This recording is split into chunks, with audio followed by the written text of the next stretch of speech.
Yo, yo, yo. Welcome to another episode of the Living for a Living podcast, episode number lucky 21. Living for a living, baby. How you doing? And I'm going to be honest with you a little bit today. I'm kind of having one of those days, you know? I can't really explain why. Just kind of woke up feeling a little less energy, a little less vibes than normal, but that's all right, you know? Kind of back to my little point I made last week about the victor or the victim. I think I woke up feeling like the victim a little bit today. And I can't even, like I said, I don't have a reason why. It just kind of was one of those days. I mean, it's evident I'm having a beer while I'm doing this rather than juice or water or coffee like I normally do. But actually, this beer is super good. I've been trying to test out some Czech beers out here because they're basically free. I mean, dude, it's crazy. Like, I went out with after coaching the youth team last week with the other guy who was coaching with me, and you know, together we had 3-4 beers, and it ended up being 80 crown, which 100 crown is about €4, so $4 basically. And so it was less than three, you know, I mean, I saw the bill and I was like, what? Like, how is that even possible? And my problem is the couple beers I've been having, my Czech people out there, I've had Ježek, and which means hedgehog. They also have wild hedgehogs out here in Czech Republic. I've been seeing those, and for whatever reason, I really like hedgehogs, and like I want a pet hedgehog, so I might have to catch one. No, I'm playing. But I've had that sucked, to be honest. That tastes just like Coors Light or Bud Light back home, and I don't drink that. And I forget what I had with the other guy, but I could use some recommendations. I'm an IPA guy by heart. You know, I'm hipster Seattle guy, you know, so I like the IPA. I like it real hoppy, bro. You know what I'm saying? And so I picked this one up from the store. It's a little Bernard IPA. I don't know if it's Czech or... Yeah, it is Czech. All right. And this shit's good. I like that. I like that a lot. I also got... Here, let me see what else I got. This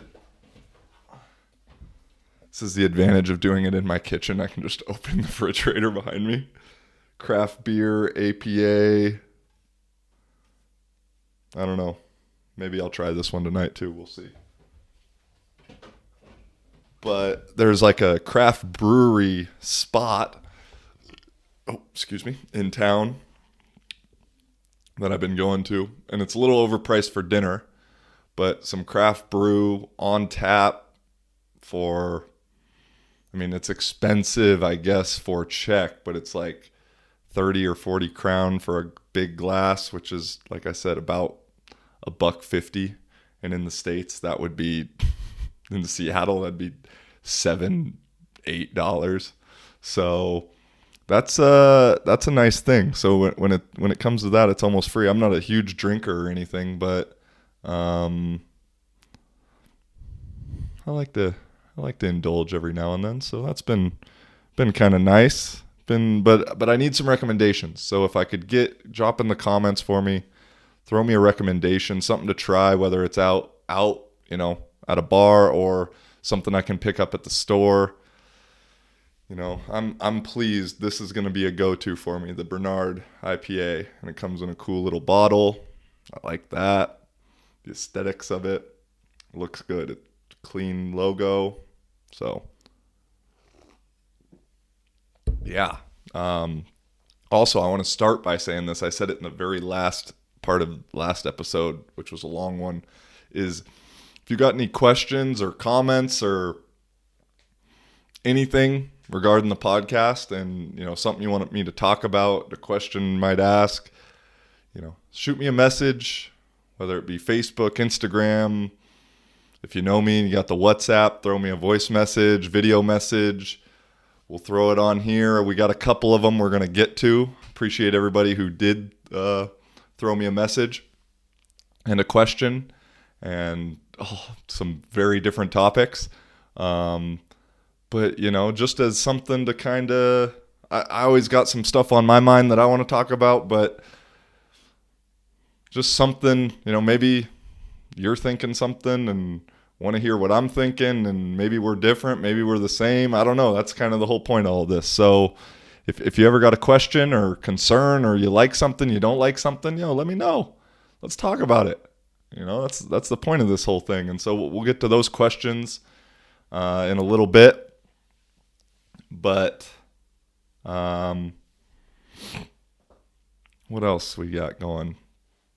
Oh yeah, yesterday, first time getting back into doing the vlog game. We had a little training camp yesterday, 2 practices, which went decent. Was a little frustrated at certain times, but also looking back now, it went well and was a big step for us.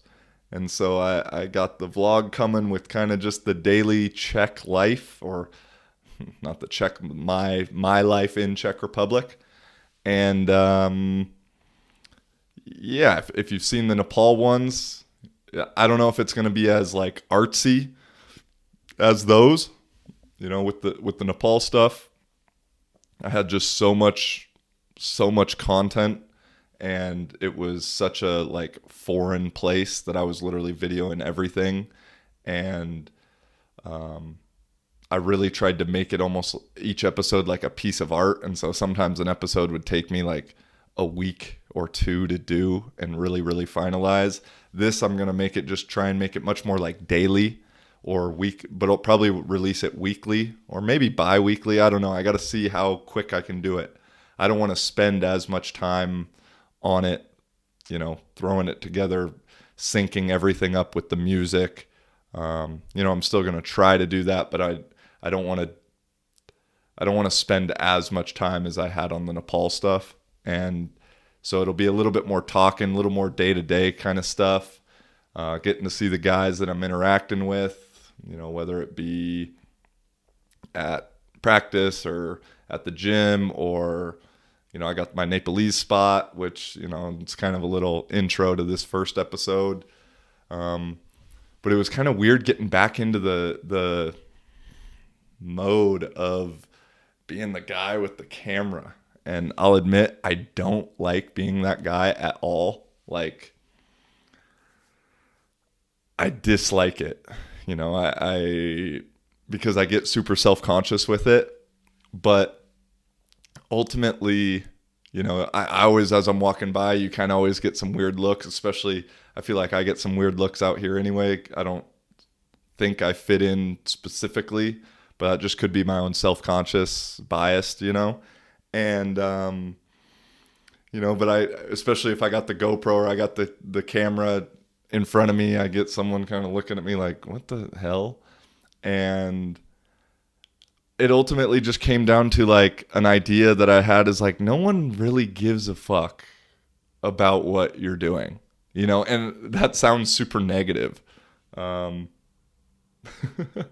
Like, but no one really cares. They care, like people are going to watch, and I don't mean that, but I mean in the moment where we get so self-conscious about doing something because we're thinking about what the other person is thinking. In reality, like no one cares. Or if they care for 5 seconds. You walk by them, they see you, they look, they think, okay, what's that? And then next thought comes into their head. And so it's kind of just like, do what the fuck you want to do. Like, do you. Live your life. I was talking with my buddy Will last night, and we were talking about different avenues. He has a podcast as well, the Flow Station podcast, and he's kind of been taking a break from it. And, he said he's kind of got some new ideas that he wants to get into, and I don't want to put it all out, but, some creative ideas that are kind of putting himself out there and to express himself. And I was like, dude, that's dope, because like at the end of the day, you got to do what makes you happy. Everyone, you're the main star of this movie, of your movie. I'm the main star of my movie. Like, you better star in that shit, like what's the point of being in the movie if you're not going to star? And so I think we get really caught up in what other people are thinking about us. And I know I'm speaking from my own self. It took me probably, what happened? I got my first GoPro when I graduated college in 2015 with the idea that I was going to do a vlog on my road trip back from East Coast to West Coast. Didn't end up using it, didn't end up doing shit with it. Then I moved to Portugal, was in Portugal for 2 years, Poland for 6 months or so. And then I didn't start doing the vlog stuff until my second year in Portugal. So I'd had the GoPro for like 3 years, more or less. But I was always so concerned about what someone else would think, or like passing people on the streets and all of that kind of stuff. And same thing with this podcast. Like, I'd had the desire to do it for a long time. Had people tell me like, yo, you should do a podcast. Like, I would tune in, I'd listen, like, and ultimately, I'm thinking about what some random friend from like high school might think, or what my cousin might think, or my mom, like my parents are supportive, but even like what my mom might think, like, and it's like, what? Like, they all got their own shit going on, like, well, it's not, I don't know. And so ever since I just hopped into it, I went back and watched some old clips from the pod with doing some guest episodes, and like my one with Anthony Ireland, my homie that we got all kinds of connections. He's going to be playing in Czech Republic eventually, I think, because we cross paths in the most ironic ways ever. No, I don't know. I don't know how good Czech basketball is. I know y'all play a lot of sports out here, though. That's been super cool. Yeah, actually, all right, little tangent is we practice and I'll throw with a couple guys on the team at this park in the next town over, Havličku Brod. Oh, my Czech pronunciation's getting nice, dog. And I couldn't even try to say that when I first got here. And it's this park. They got basketball courts, volleyball courts, soccer, football, a little workout spot. There's some like pond or river nearby, because I always see dudes with fishing poles. And like, you go there and there's kids just like hanging out, playing sports, playing music, all hanging out. And I told my guys that I was throwing with last week, I was like, yo, I don't feel like I'm in 2020 right now. I feel like I'm in like 2000, because, and I mean that in a really good way, like a really, really, really good way, because back in the States now, and I mean, I haven't been there permanently or, too often, but that shit doesn't have, like, kids aren't going to parks anymore. Like, my nephews are 13 and 15 or something like that, 12 and 14. And like, they do sports and they do activities and they go to school and all that. But once they're done with all that, they're chilling at home playing video games or on the computer. And, that's just my short little sample size of it. But I mean, you don't hardly ever see kids at the park like the way that the kids were at the park in Havličku Brod. I just want to keep saying it just to flex,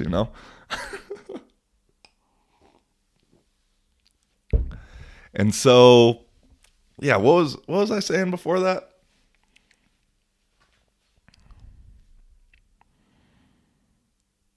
What was I saying? That no one really cares? Shit, that's kind of the bad. When I get off on those tangents, sometimes I forget. And I swear, this is only like a third of the beer I've had. I haven't had any more than that. But, yeah. Long story short, man, do you. do whatever's going to make you happy. Fuck what everybody else is thinking. Because at the end of the day, it's what you want that matters, you know. And I'm not trying to preach. I'm reminding myself this shit right now because, like I said, I'm feeling self-conscious as I'm holding the camera out and I'm doing that stuff. But I just know, like, at the end of the day, I'm gonna be like, yo, this is what I want to do. I want to make some videos. I want to make some memories, like record some memories. And so, whatever this old lady and her granddaughter are looking at me funny for, man, fuck them. I don't care, you know, like, you know what I'm saying? And so it's yeah, it's funny. I don't know. It's just something that's been on my mind with the vlog, and I was reminded that. And you know, I started, the first time I really was doing the vlog game was in Nepal, Nepal, and then Thailand after that, which I got to finish those up hopefully this month. I've been saying that shit forever, going on 2 years now. But we only got one more Nepal one left. I got to do the goodbye one, and I got to make that one like right to end the series. And then the Thailand one will be dope too. But you know, in Nepal, like where I was in like a local area, so I was like the only white person walking around. So whether I had a camera or not, I was getting stared at the whole time. And that, it just made me like comfortable with it, you know? And I was talking about Anthony Ireland. That's what I was talking about. And how, you know, it's that first step, you know, and this relates to the Nepal. The Nepal was my first step for not caring, basically. And Anthony said, you know, it's a quote he heard is, you know, get started and then just get fancy later. And that's a huge thing for me. I'm gonna link. We'll post that one right there so he can do it, and I can say my little piece with it, because that's the key. Just get that first step going, get some momentum going, and then once you do that, you're rolling, and it's not so scary anymore. So that's what we're gonna start with today. I promise. Well, yeah, I'm not going to talk about COVID. I'm not going to talk about none of that shit today. Although the one funny thing, this is just straight comedy, is now in the Major League Baseball has started back up. Man, like, the rules are comical to me. They're so comical, you know? Like, I don't know. I don't get it. I never will. I've stopped trying to get it. Like I said, I rock my mask on the bus and in the supermarket. And let's get on with life, y'all. You know what I mean?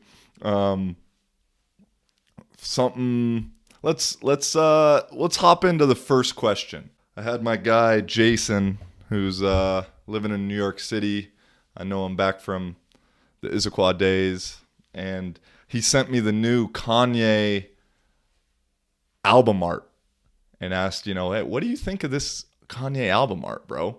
You know, first off, I'm excited for this new album because as of lately, I've started to go back and listen to Kanye's not old stuff, but like the most recent old stuff, Ye and what, the Life of Pablo or whatever, but primarily Ye. And man, I mean, Kanye to me is one of the most creative geniuses that we've ever had, with everything from the clothes and shoes to lyrics and producing. And I mean, Kanye is in a league of his own. And, you know, I know he's getting a lot of flack right now for the craziness and going off the deep end and this and that. And you know, he self-admittedly has some, you know, bipolar, mental issues. But I personally, I don't think he is like off the deep end like everyone's saying. There was some rumor that he checked himself into a hospital. So I hope he's doing good. But you know, the rally that he did, I vibed with a lot of the things he said. You know, and maybe that's because I'm kind of a weird thinker myself. You know, I'm not trying to say I'm Kanye or nothing at all, but he puts it out there, and he doesn't give a fuck. And he started crying when he was talking about the abortion thing and him being aborted. And so like everyone's like, oh, he's having mental breakdowns. And it's like, dude, like that's a real subject. Like talking about you not being here and like that's some emotional shit.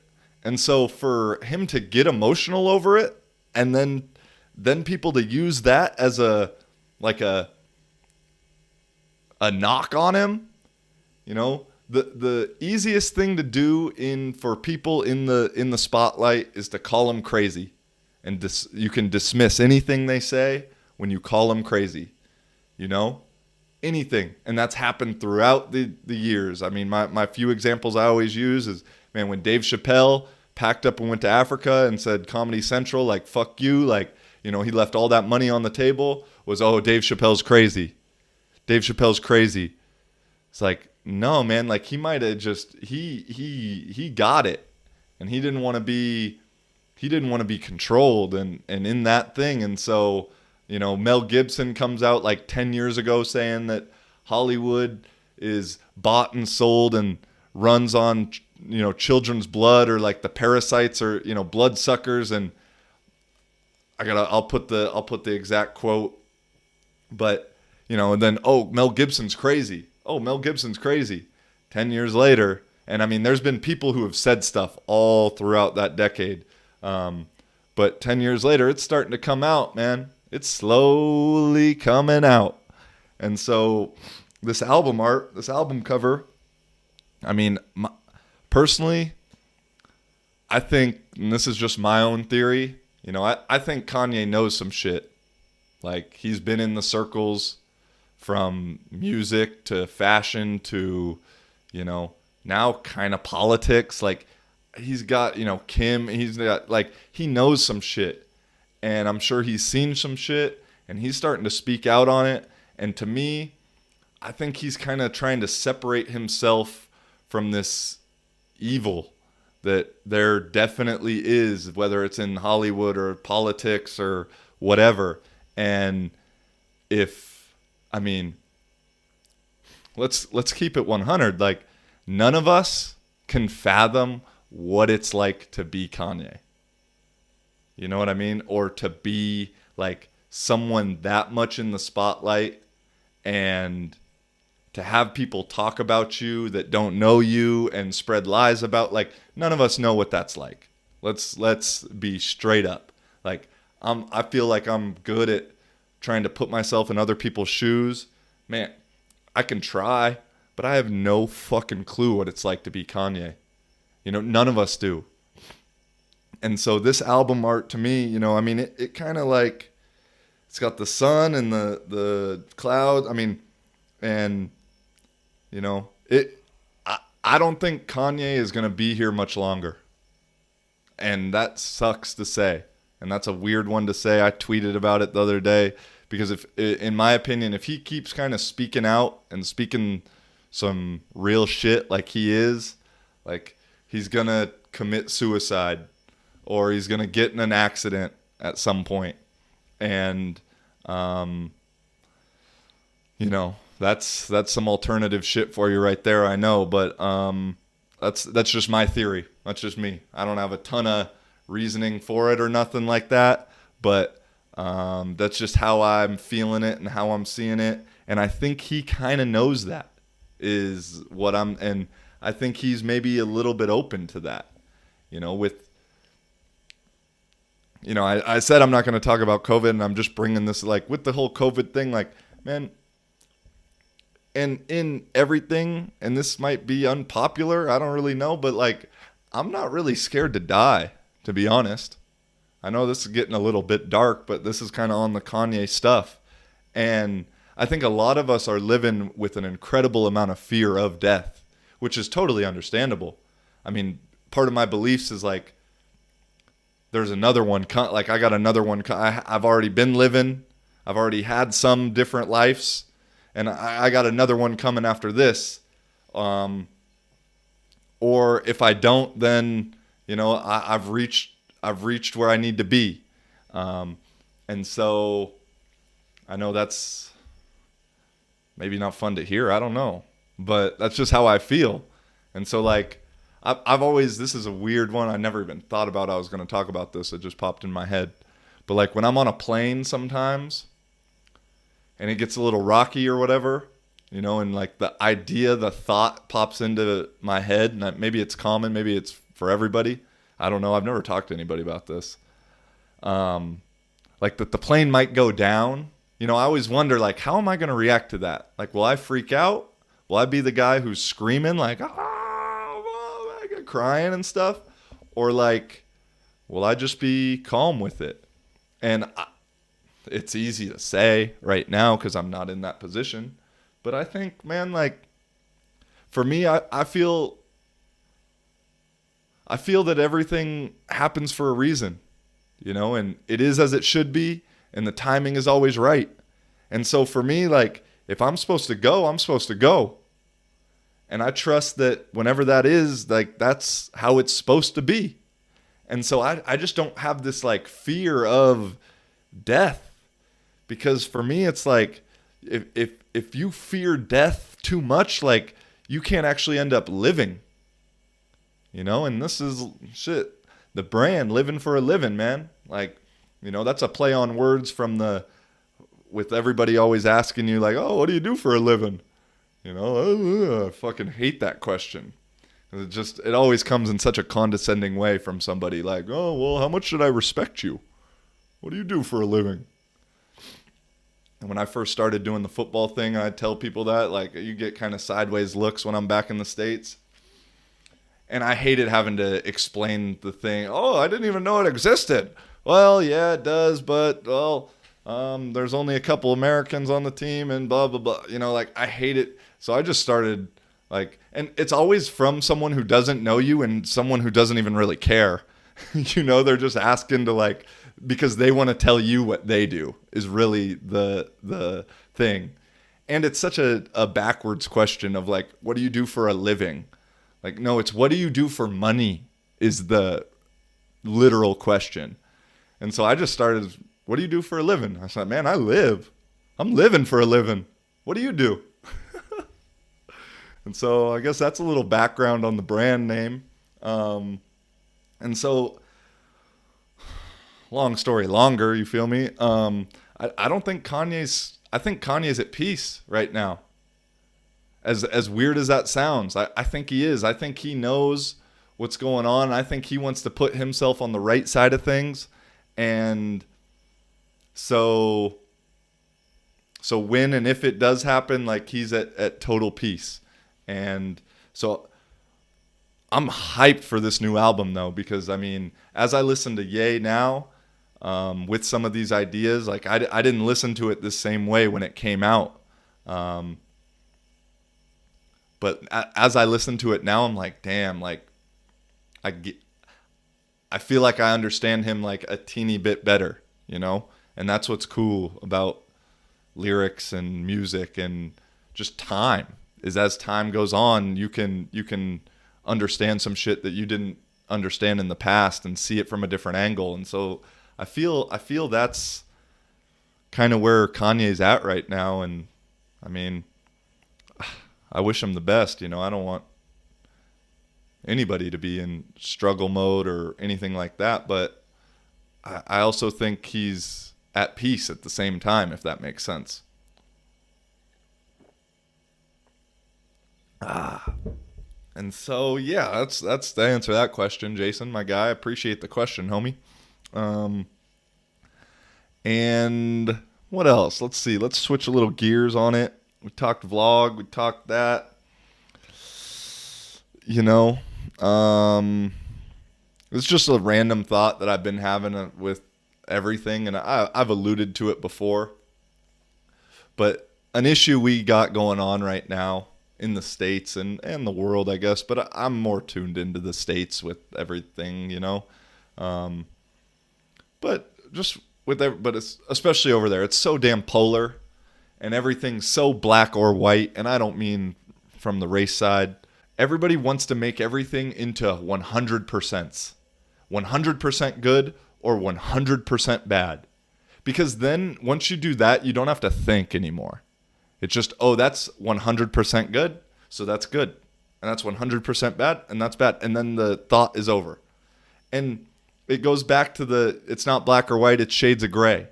You know, there's very few things that are 100% good and very few things that are 100% bad. You know what I mean? Like, for example, you know, I was just having this conversation with my buddy about the Black Lives Matter movement or organization, I should say first. And to me, like, I don't support the Black Lives Matter organization one fucking bit. I support the statement, the sentence, 1,000,000%. Like, I'll ride with the statement and the sentence forever. I think I've said that before. But I also can acknowledge that the organization has brought about a lot of awareness to people. You know, I don't agree with the way they're handling the money. I don't agree with what I believe is their actual motives. I don't agree with a lot of those things. I think those things are bad. But I also think that they've done a lot to bring some awareness to this thing and provided a platform, which is great. And so, see how that works? Like, it can be good over here, but it can also be bad over here. You know, like it isn't the best thing or the worst thing. It's a little bit of both. You know what I'm saying? And, you know, the same thing goes with like a Trump guy, you know, any politician, but Trump especially it's crazy. At this point, Trump, depending on who you ask, on one side or the other, Trump is either the next Hitler or he is sent from Jesus. It's like, what? Dude. The next Hitler or sent from Jesus. I mean, that's about as 100% bad or 100% good as you can get, right? You feel me? Like, and Theo Vaughn and Tim Dillon, yeah, they were talking about it on Theo's podcast this week. And maybe I'll share a little clip of that if I can find it. I loved what they were saying is, like, the reality is he's like in the middle. Like, why can't he just be this kind of trickster businessman with some different motives and, you know, who really knows what they are? Like, why does it have to be so extreme and so polar? And that's just, you know, a couple examples for this 100% thing. But it ultimately boils down to getting back to last week's episode. Like, people don't have to think then. Like, once something is 100% good or bad, like, there's no more thought behind it. It's just, that's how it is, and that's how I think. And next topic, what's for dinner?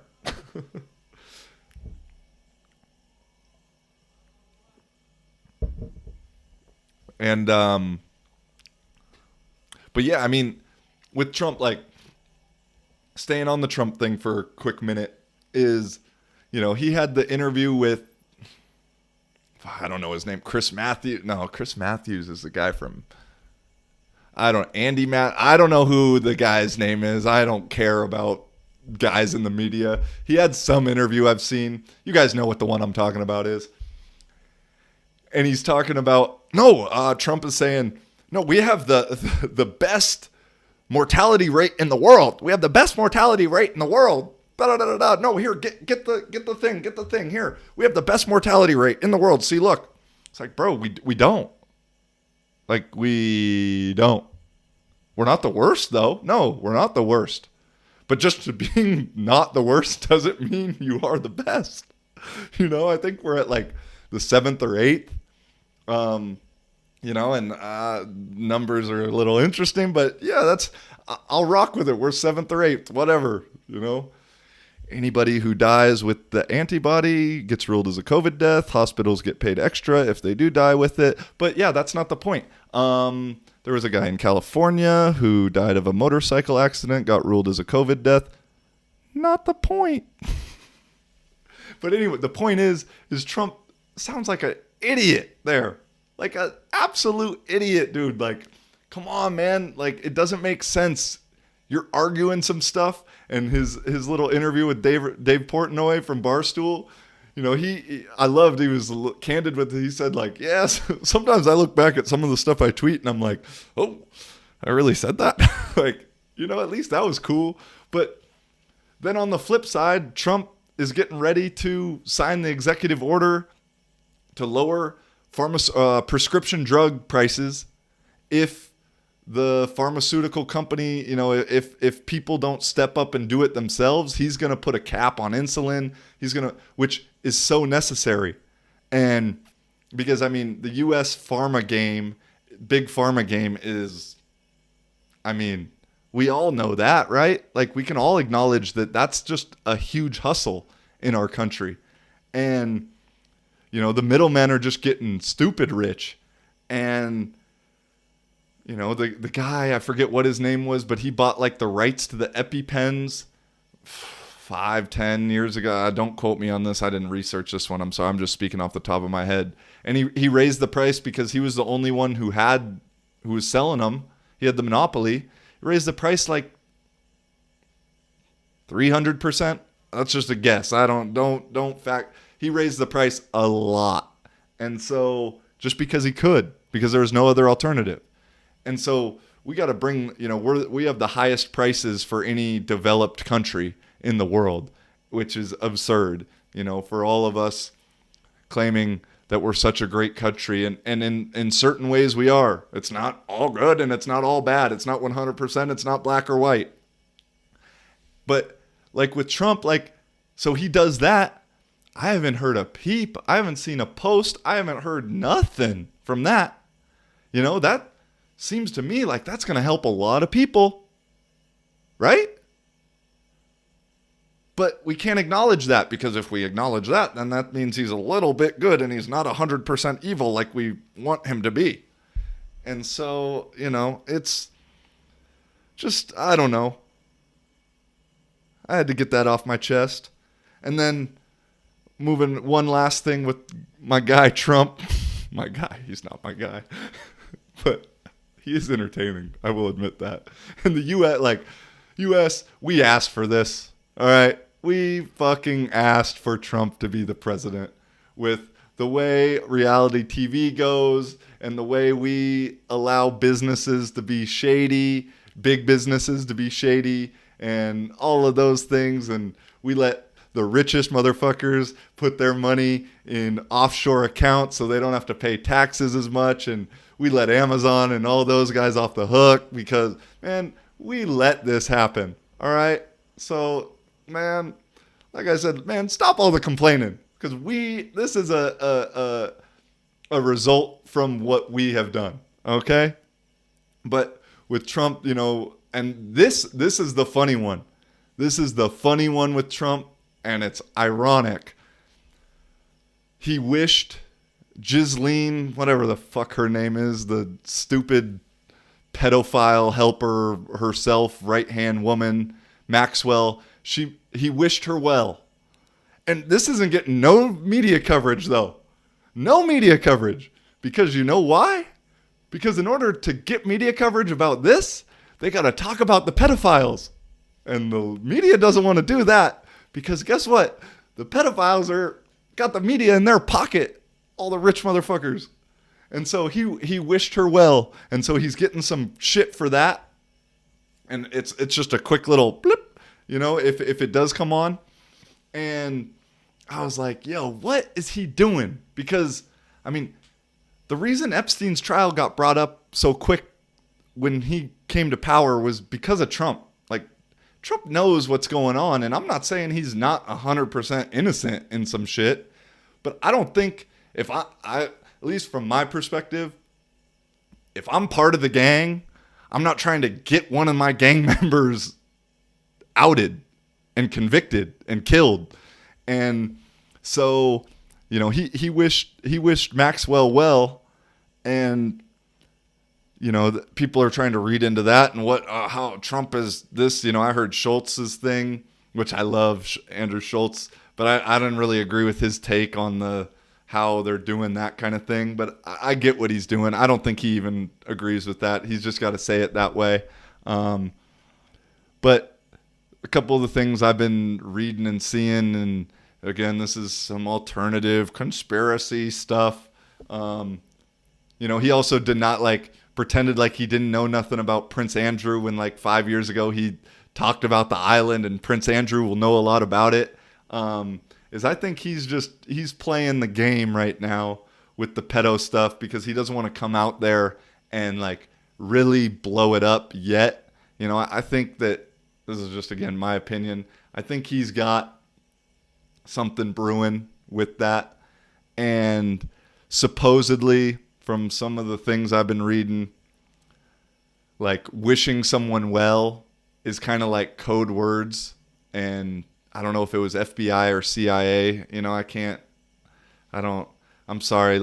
This podcast is more just me to talk about some stuff. I'm not researching all day, every day to be a truther on YouTube, I'm just bringing you, so anything I say, don't take it seriously. I don't give a fuck, but look it up also, but supposedly wishing somebody well is kind of code for you're fucked, basically.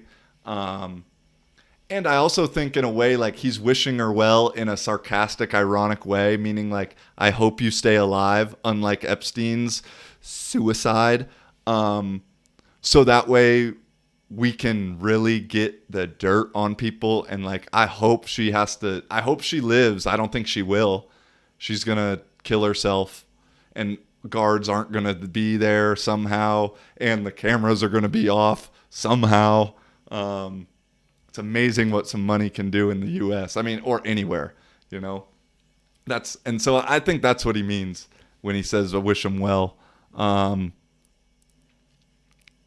But yeah, the thing I just said, it's amazing what money can do in the States or anywhere. I've been talking with some friends, from all over Venezuela, Pakistan, Brazil, wherever, some places that have some corruption, known corruption in their governments and in their police. And, they it's just open common knowledge for everybody in those countries. And then I'll explain some things that the U.S. does and has gotten caught doing, but no one really knows. And they'll be like, damn, you guys are just as corrupt as us. And I was like, yeah, bro, we're just really fucking good at it. We're so good at the corruption that a majority of the people don't even know it's happening. You guys are good at the corruption, but you guys kind of suck at it in a way because everybody just knows. And so, that's a funny little thing about something that's not really funny, to be honest. Let me fill up the last little sip of this Bernard's. Oh, that was a shitty pour. So I'm going to get into one more. Yeah, get into the next question from my guy, Dan. Pomp, my guy, he asked me, now that I got to Czech Republic, he's like, yo, why'd you switch teams? What's the deal? How come you keep switching teams or whatever? Because it's not really common knowledge of what's going on in European football in the States. No one really gets it unless you've been here and lived it, and done it. And it's kind of like JUCO football, to be honest. Shout out to all my JUCO guys, because if you never went to JUCO, you don't know what the fuck that life is like.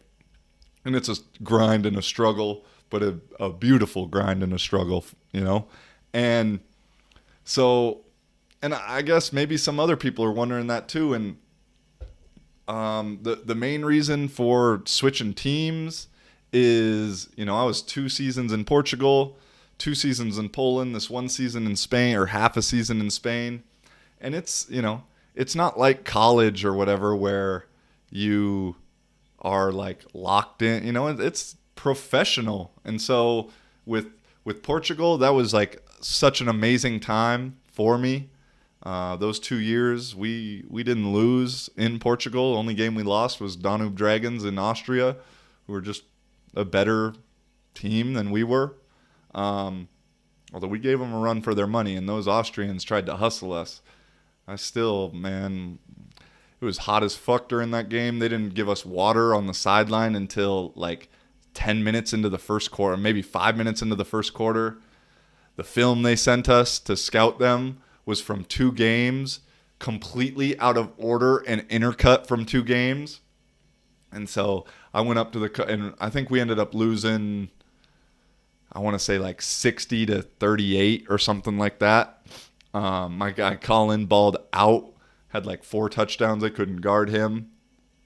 They were double covering him, still couldn't guard him. And, you know, we had a chance going into the fourth quarter, and then just kind of, they had bigger, stronger dudes, and we ran out of steam in the end. And but I went up to the coach after. I said, Coach, good game. I just want to let you know, like, I didn't really appreciate the way you guys kind of tried to screw us, with the water and the film. Like, I know you know what you did. And this Austrian motherfucker, American thinks you know everything. That's a horrible Austrian accent. But, it was just like, all right, Coach, have a good one. I just had to let him know. As you can tell, if you've been listening, if you've been watching, I got no problem saying what I'm thinking. And if I'm wrong, I'll admit to it. I'll be the first one to own up to it. But anyway, why I switched the teams. After those 2 years in Portugal, we won 2 championships. It was just time for something new. Even though those are, like, I loved those guys and I loved that team, and like I want to live in Lisbon permanently when I'm all said and done and retired or whatever. But it just was time for something new, and Poland came up right after the season. And then Poland the second after that year, it was, again, it felt like it was time to move on. And so it's not, there's sometimes, like with what happened in Finland, and I'm not going to get into it right now. I'd like to bring up some other topic to explain it better. And it's a story in itself, man. All my guys in Finland, you know what really happened there. And but it's just at some point myself, I just know it's time to move on. I know whether it be from a coaching side, a playing side, a living side, like I need something new. My buddy Andre Amari, who was the head coach in Lisbon, said, he's always gone through, he'll be at a job for 9 months, 10 months, and then switch jobs. And he just said he was always like, it was something like he didn't have anything else left to learn at that job. And so he wanted to learn something new. And I relate to that. And it's kind of like there was something new to move on to. And so that's why I've been switching teams and doing this thing. And, it's not like I have a few ideas in mind for where I'd like to play in the future, and we'll see what comes of that. But that's the main reason for switching teams. It's never really about the money. Like I went from Poland making some good bread to Finland. I was making good money too. It wasn't the contract that was the issue. It was the coach. Another American guy. All right, I'll get into it later though. And I won't put him on blast yet, like he put me on blast. But it's coming, buddy. It's coming. And yeah, it was just for whatever reason it was time to move on. And I went from Finland making good money to Spain making shit money. And so for me, it's not about the money. It's more just about learning and living and playing. At some point, it's time to move on. I probably just said move on like 20 times in that one answer. And so, yeah, Pomp, that's why, my guy. I appreciate you asking that too. I don't appreciate, I still will remember this to the day, our first game versus Westchester my senior year when we called quarterback sneak. And instead of, you were right guard, and instead of stepping down to the left like a wedge on QB sneak, you stepped out right. And so I went heads with their like all-American 250-pound middle linebacker. I don't know how I didn't break my neck. But I got that touchdown. I talked some shit after that.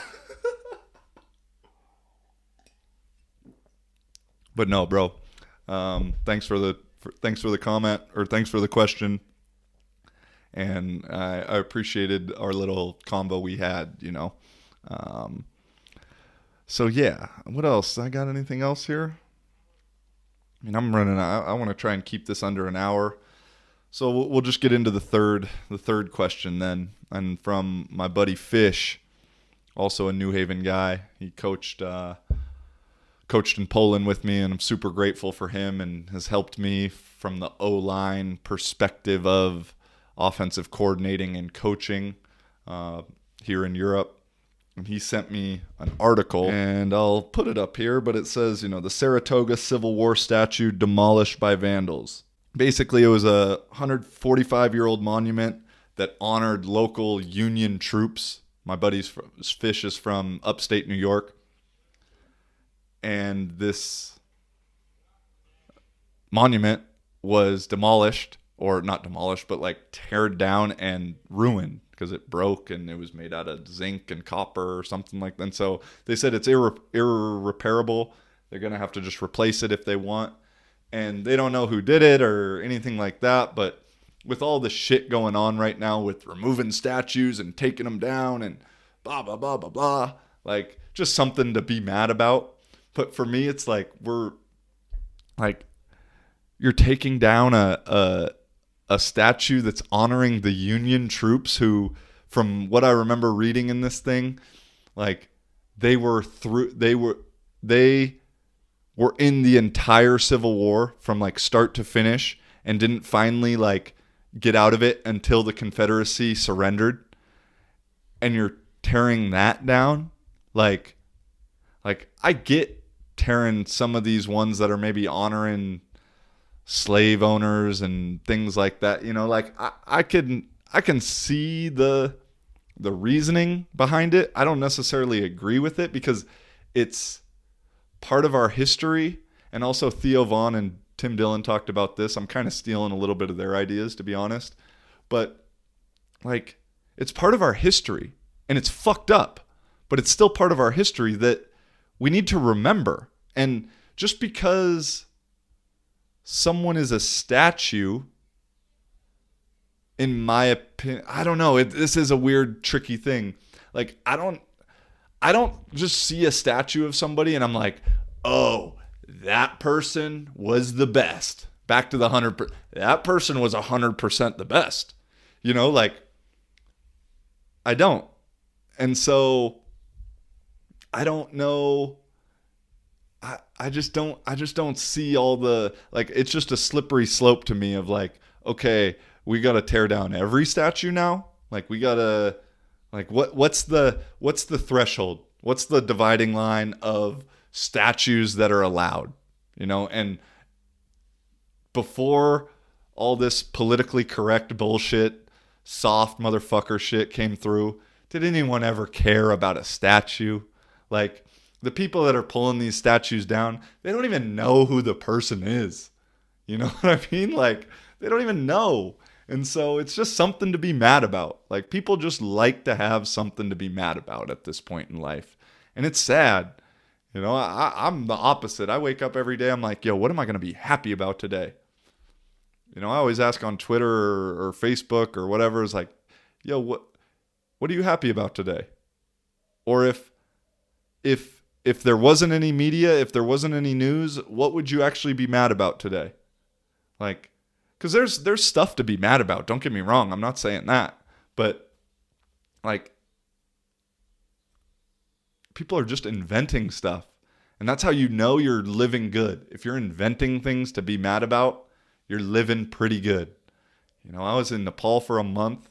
And, like, I mean, some people are living good. Like, I'm not saying it's a third world country, but it's not like, some people are really, really struggling. Don't get me wrong. But a majority of people like have food and shelter and this and that, but also not a lot to go with it either. But they don't have all this crazy shit to be mad about. Like, and as a whole, Nepal is probably one of the most happy places I've ever been. And most friendly places that I've ever been, and most smiling people. I mean, the Nepalese to me are some of the best people I know. My guy Sanjuk, I miss you, bro. Miss your energy. And Yuri and Season and Mr. Robin and the whole fam, bro. I miss all y'all. And so, but I bring that up because over there, like, there's still a little bit more of just a everyday life struggle. And so the idea of like a statue being this thing I'm going to be so mad about that I need to protest and I need to tear it down. Like, that just shows you how good life really is in the U.S. And I know also there's a lot of people in poverty in the U.S. and a lot of people, like, I get it. I'm just, overall, I'm talking right now. And so with this statue being brought down, I mean, I don't know who did it. We don't know who did it, but it's just probably coming from an ignorant place in my perspective. Or it's also with all this rioting and bullshit that's going on in the US, like, it's just providing people, and I think more so younger kids who just want to cause trouble. Like, bro, I might have been one of these kids when I was 18 years old. Like, yo, let's go break some shit, like, because we can. I mean, like, that's like, and then, like, I had a great childhood growing up, but I'm just thinking, if I was angry and then 18, like, I might really want to break some shit. And just because it's fun and it's like cool to do, and you're going to get away, you're going to get away with it. I mean, growing up, me and my homie Elliot, my mom hated me going over to Elliot's house when I was younger because I'm talking like elementary, middle school. Like, his dad was hardly ever home, or if his dad was home to start, like, his dad would always leave. And so, like, Elliot's house was like freedom. Like, we did whatever we wanted. But Elliot and I's favorite game, not favorite, but Elliot's one of our favorite things to do, we'd go out at night, be like 10, 11 at night. And he had, I don't know why he had these like long metal poles in his garage, and like the big water jugs, like the water jugs that you have at like offices. And they had those in their house for water. And me and Elliot would take water jugs and metal poles and just go into the middle of the street in the neighborhood and just fucking throw them down. And they make a lot of noise. And we just, like, we did that probably once a week. Just because we were shitty little kids, Like, I mean, we were good kids, but, like, that's just what you do. You want to fuck shit up when you're a kid. We'd light fireworks off. We had the one time where... Damn, I forgot about this.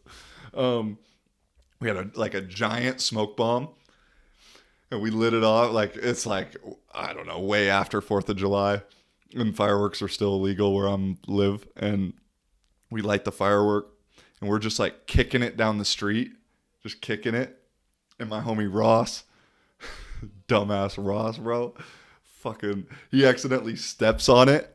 And so he steps on it, and it like, the smoke bomb turns into like a fireball now that's just rolling down the hill in just a residential suburbia cul-de-sac neighborhood. And so someone called the fire department because there's a fireball rolling down the street. And of course, Elliot's dad wasn't home. And and so the fire department like came to the door, and us shitty little kids were all hiding behind the couch. We made sure we locked all the doors, hiding behind the couch and knocking. Just shh. Don't say anything. Hearts just fucking beating out of our chest. And so, yeah, it's a little story time. I didn't plan on getting into that, but basically, like, kids are going to be kids, like, people, like, and you want to destroy shit when you're young. And so I think a lot of the rioting and that kind of stuff has some of that in it. People who don't give a fuck about the cause and what's going on, but just want to destroy some stuff and get away with it and know they will. and do it in the name of whatever, which sucks for the organization and for the movement because it doesn't reflect really what they're doing. And like the funny to wrap up the funny little story, or not funny, but to wrap up the little thing, the perfect example of all of this going on. But yeah, just a example of, talking about the riots and destruction and all that stuff. And listen, man, I know most of the protests are peaceful and all that stuff, but there's still some bullshit going on, and everyone who's saying that the police or tactical squads or whatever that are coming into these places, taking up innocent people. Like, I'm not saying they're not, but they're coming in for a reason, and it's some destruction that's happening. And everyone's like, well, why are they doing it? And it's like, what do you mean, why? Like, would you rather that the city burns down? Like, what is I don't know. I don't get it. But the full circle things is, I guess, a Seattle radio host like mocked Trump, when he sent in the people. And listen, I don't agree with taking random people, citizens off of the streets and doing all of that. Like, I don't agree with that either. I think, yeah. But he said, it's all peaceful. Nothing is, there's no destruction and all these things that are going on. Chill, dog. That's what this radio host said. And then like a week later or something, rioters torched his apartment building and like fucked up the Starbucks. And he tweeted something that was like, all right, enough is enough. It's like, that's the thing with this far left bullshit is, and the media that perpetrates it is, they don't give a fuck about the people or what's actually happening unless it happens to them. And so, he gets his apartment torched, and his Starbucks next to him is like, oh, we need to, all right, enough is enough. Let's calm down. Blah, blah, blah. It's like, dude, just so hypocritical. And it's turning people into robots even more, and so emotional, which, go back, if you're emotional, you are controllable 100%. If you're easily offended, you're the most controllable person in the world. Like, I could control you so easily and get you to do what I want. If you're easily offended and you're emotional, it's crazy.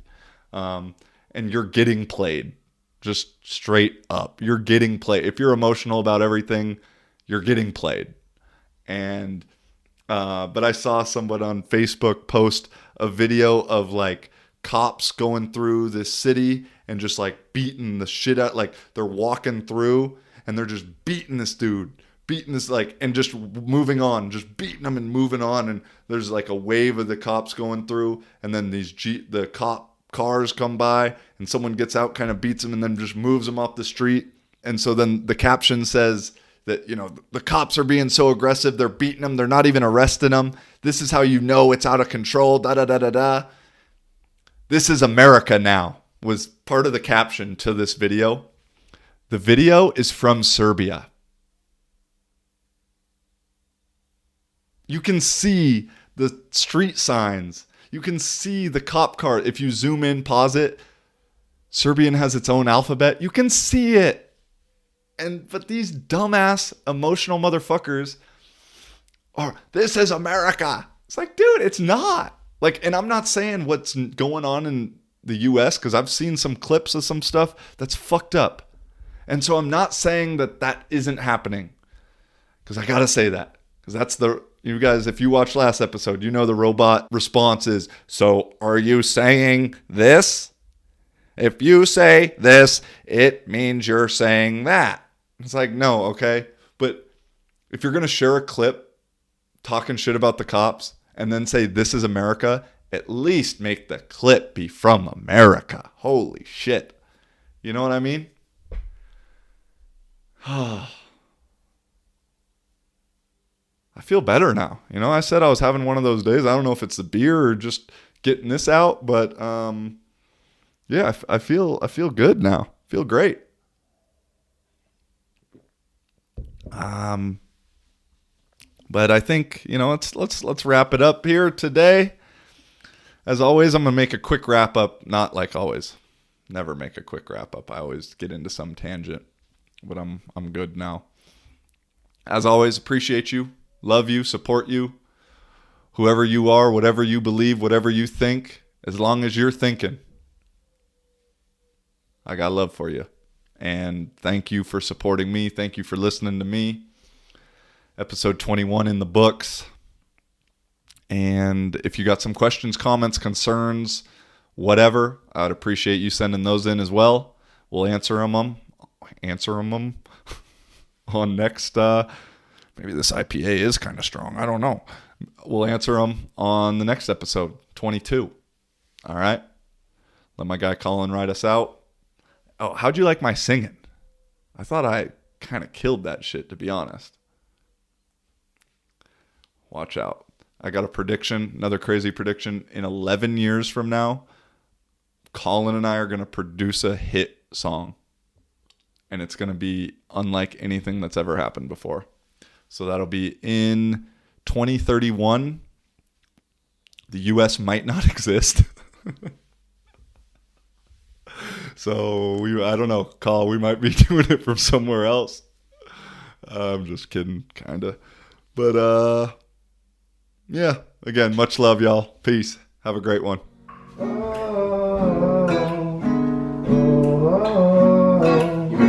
Tell me, baby. Yeah. What's that story? I've been thinking about you lately. Yeah, come on. Tell me, darling. What else? You're a star girl. What else? How the fuck do you not know the deal? What else? I've been thinking about you lately. And What it's else? got me going crazy. What else? I'm playing for you, baby. What else? Listen up.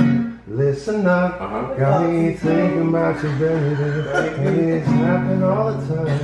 So I'm playing for you, darling. Now listen up, listen up. Listen up.